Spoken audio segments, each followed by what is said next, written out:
check out this guy this morning. Hey, buddy!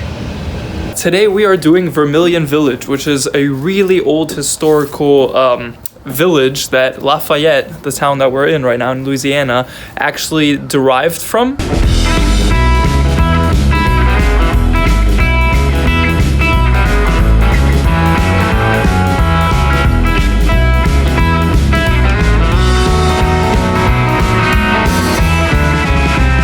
So Vermilion Village was the first settlement, colonial settlement with, Creoles and Cajuns and, Acadians. And at the end of the 20th century in America, 45% of America, did not speak English. It was, either, you had Filipinos, you had Asians, you had, a lot of French, you had the Spanish, you had Germans, you had a lot of different nationalities here in various regions. And Louisiana is one of those things where you have a very strong Creole and Cajun tendency.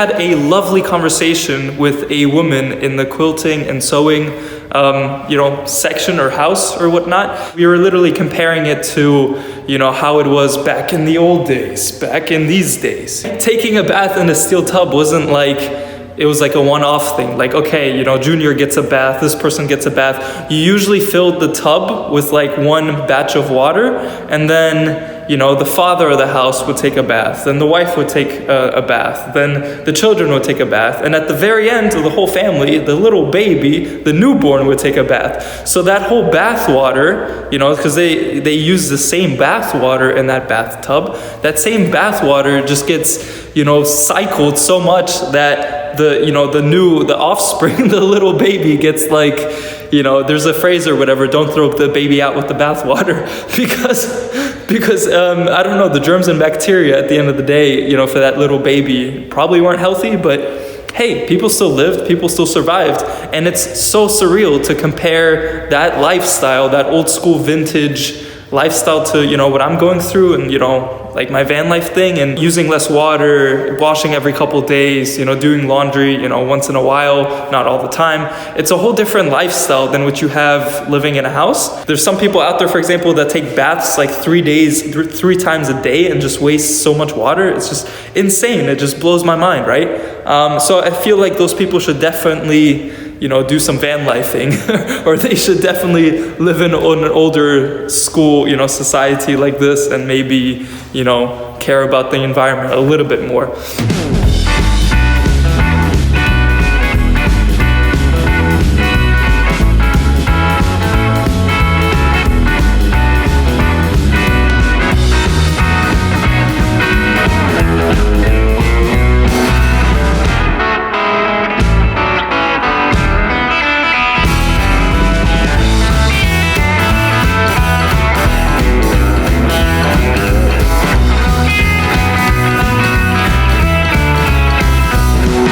Yeah, so learn a little bit about quilting and about, thread making and making like cots and blankets and what do you call that? The spindle machine, the shuttle that you put through the machine. That machine, if you know what I'm talking about, it took 6 balls of yarn, right, to make a quilt, right? The 6 balls of yarn that were as big as my hands, that ball of yarn, you would have to spin it into a ball of yarn, which would take you 30 hours of work just to produce one ball. It would probably take a couple months, maybe half a year, to make like, a cot or something, or to make some shirts, make like a shirt or two. So if you think about it, how surreal is it that nowadays, people literally will wear a shirt, and then after one day they'll be like, oh, it smells, I'll just throw it in the wash, ugh, whatever, get rid of it, or I'll throw it away.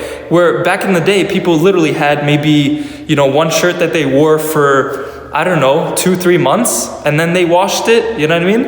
And then they probably had like 2 or 3 shirts in their closet forever, you know what I mean? Until it like ripped and it destroyed itself, and then, they had to make a new one. It's very humbling, I guess, to live in a time where we have so much and we value so little. We just kind of, throw things away, we splurge and we waste all these products and stuff like that. So it's I think that's one of the lessons I will take away from this Vermilion village today. So.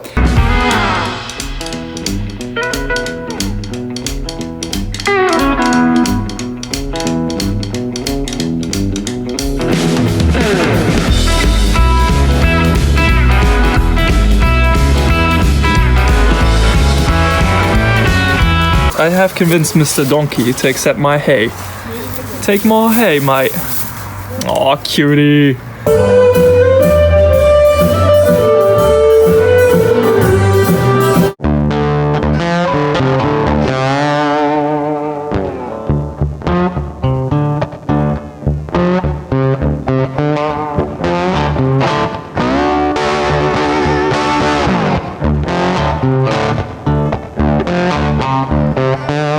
Yeah, thank you so much for listening. Hopefully you enjoyed it. And yeah, catch you next episode. Peace.